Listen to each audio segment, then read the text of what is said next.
gentlemen, thank you for joining me. This is the Fuzz, and we've got big news in the world of Spellweaver. Now, chances are, if you're watching this video, you already know. The expansion has finally been announced. Oh man. So, it's going to be a little bit later than we thought, but it makes sense if you think about that the next Masters tournament is going to be July 3rd. They weren't going to release an expansion before that, so it makes sense that it's in July, probably soon after that tournament is over. Ooh, it's gonna be fun. So what I got here is essentially a bit of that. I'll go over that really quickly, and then I'll get into some of the things I'm hoping come out of the expansion. So first, we've got 110 cards distributed between 6 aspects. Now, 110 does not divide into 6, which means every aspect is getting 18 cards and not 20, and that leaves 2 flexible spots. So what we could have are multicolor cards.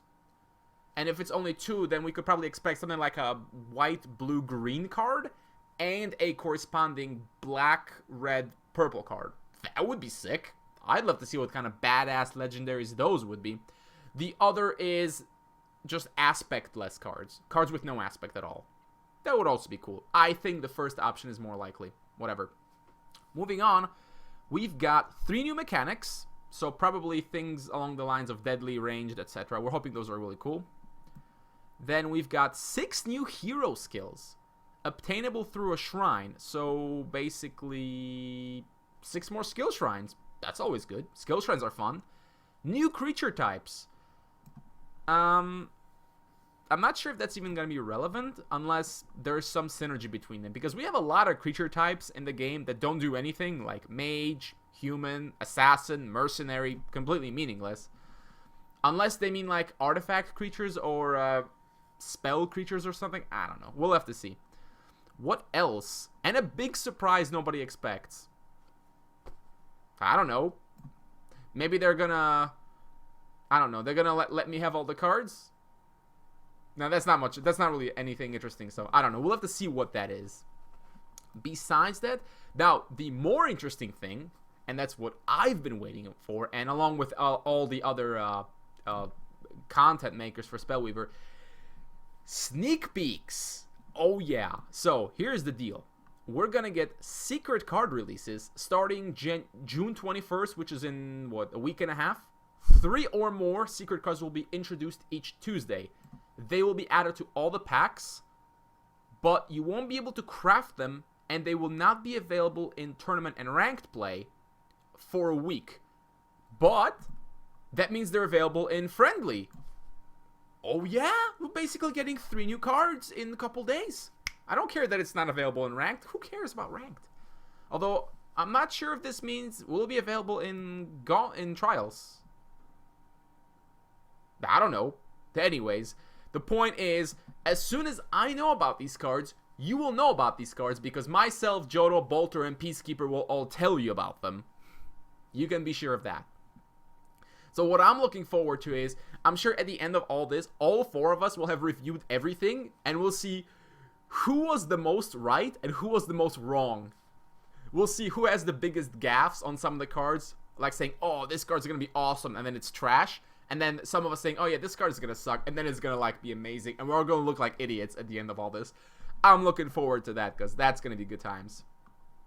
Anyways, besides that, there is also going to be an overhaul to casual tournament schedule and new AI opponents and challenges. Cool. That's really cool. To hit during the following month, i.e., I assume August. So good. Things are going. No news of a tutorial yet. I don't know what they intend to do about that. Whether it's going to be... Whether they're actually going to do it themselves or have one of us or maybe several of us help them on it. Whatever. So anyways, now that we've got that out of the way, I want to talk about what I want to see out of this expansion. I've jotted down a few things that I'm hoping will be among these 110 cards. Now, 110 cards is a lot.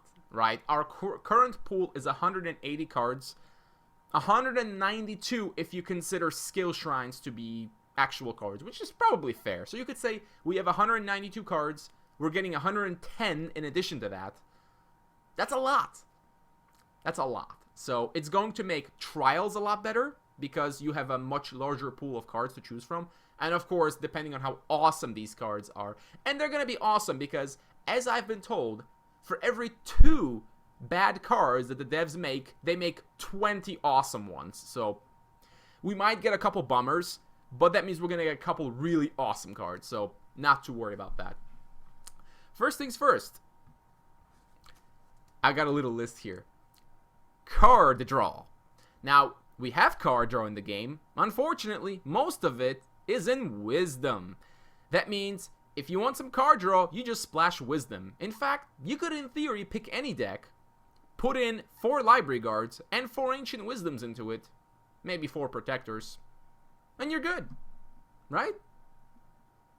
Yeah, there's your card draw. There's 8 pieces of card draw. That's all you really need. And other aspects kind of try to have card draw through other means, maybe, kind of.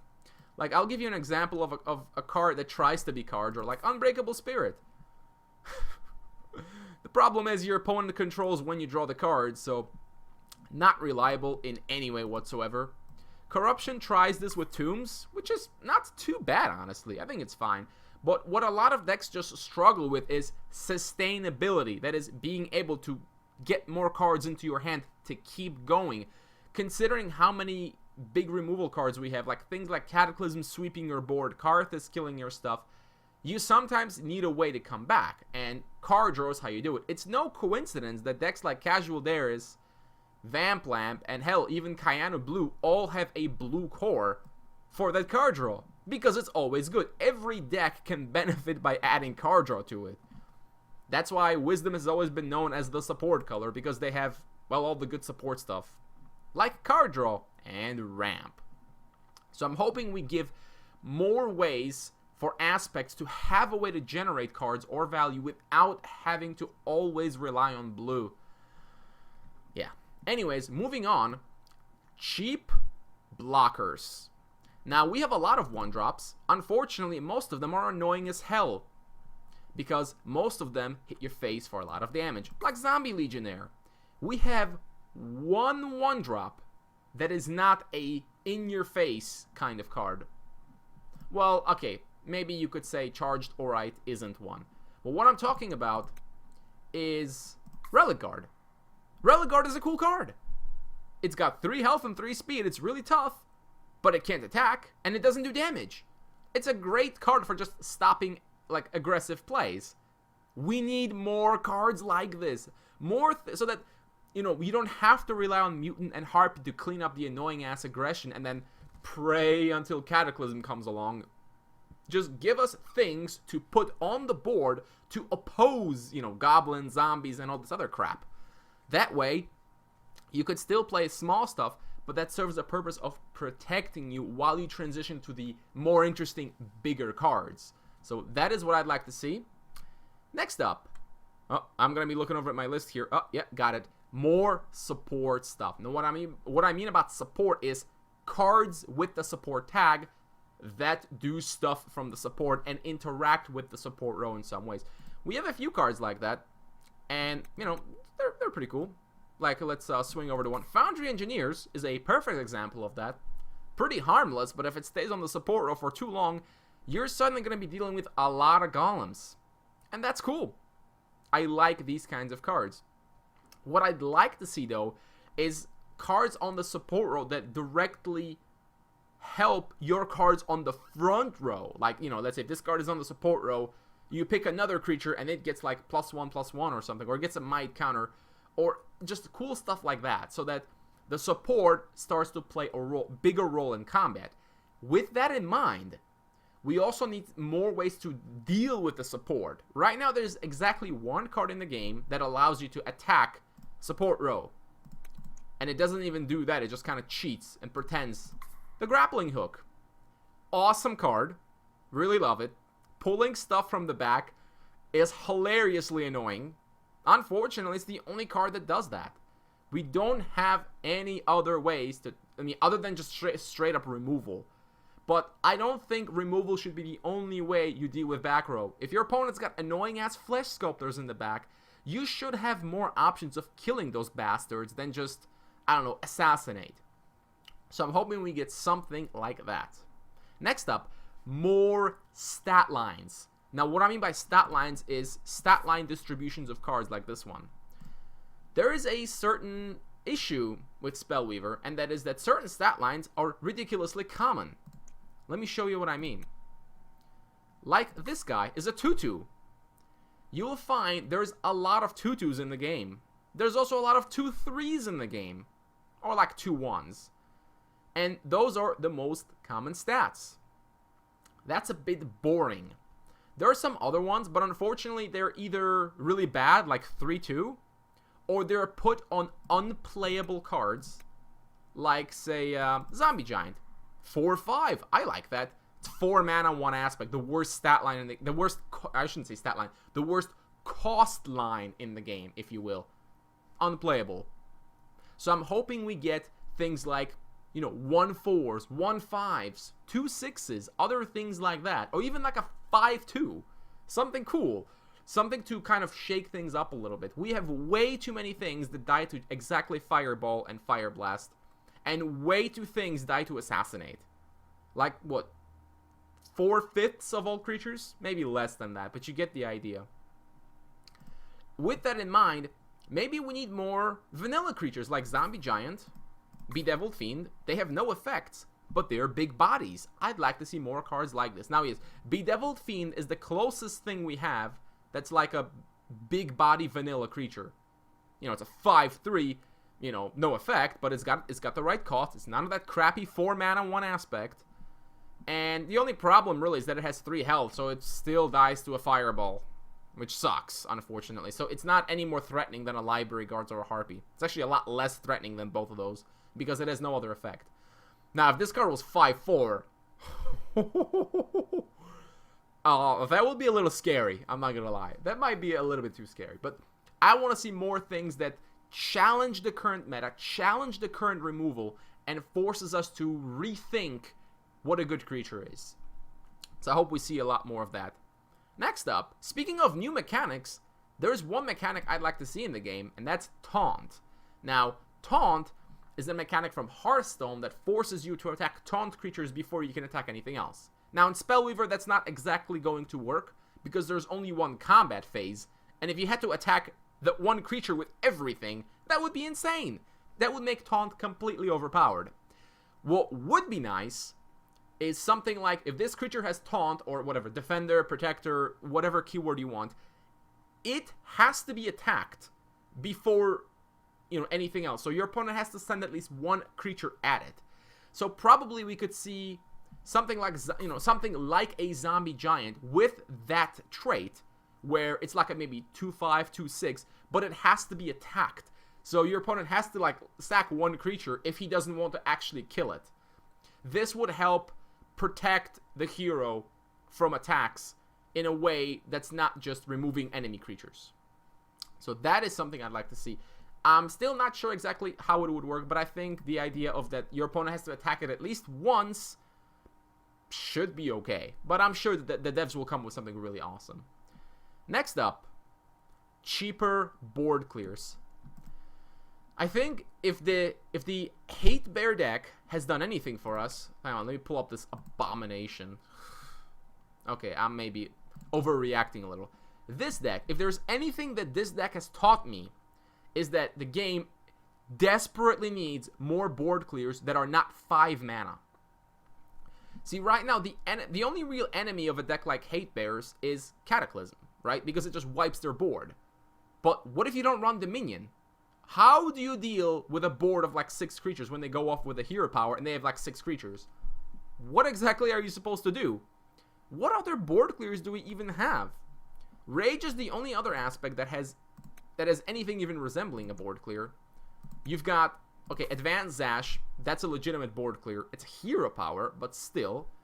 Other than that, you've got the Fire Blast card, which is about as close to a board clear as you get, other than Cataclysm, but it only does 1 damage, so it doesn't even deal with a lot of the problems in Hate Bears, because a lot of those things have 2 health.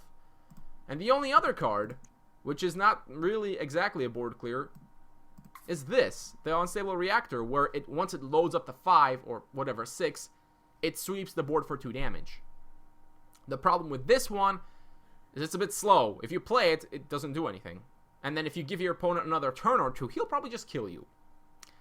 Or if it's the case of Hate Bears, they might just landslide it, and you didn't do anything.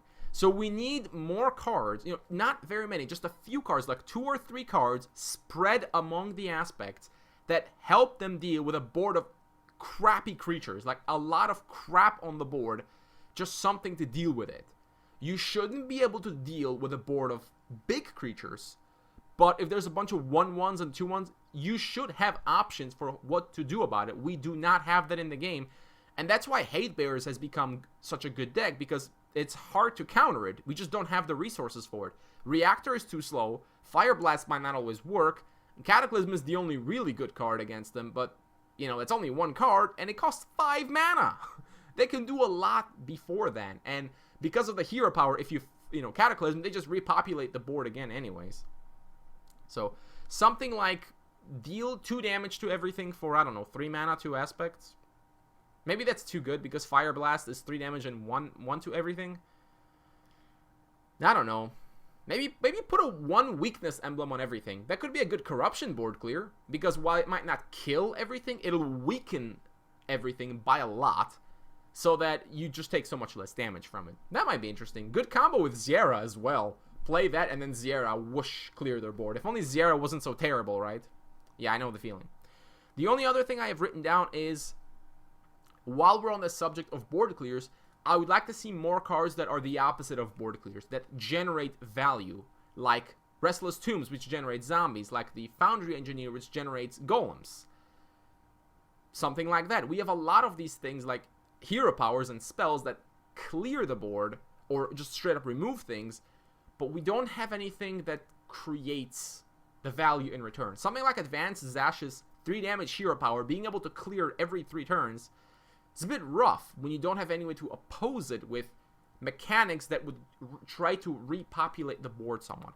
Restless Tombs is a pretty good example of that, because it allows you to essentially start recovering, but I'd like to see a little bit more of that. I feel like Order should have a card that just keeps spawning Militia, right? Seems fair. It's not even that good, because Militias are so much worse than Zombie Legionnaires. But you could easily have a spell that says, at the start of your turn, summon a 1/1 Militia, right? I see nothing wrong with that. I think that'd be really cool. Anyways, that's enough of that.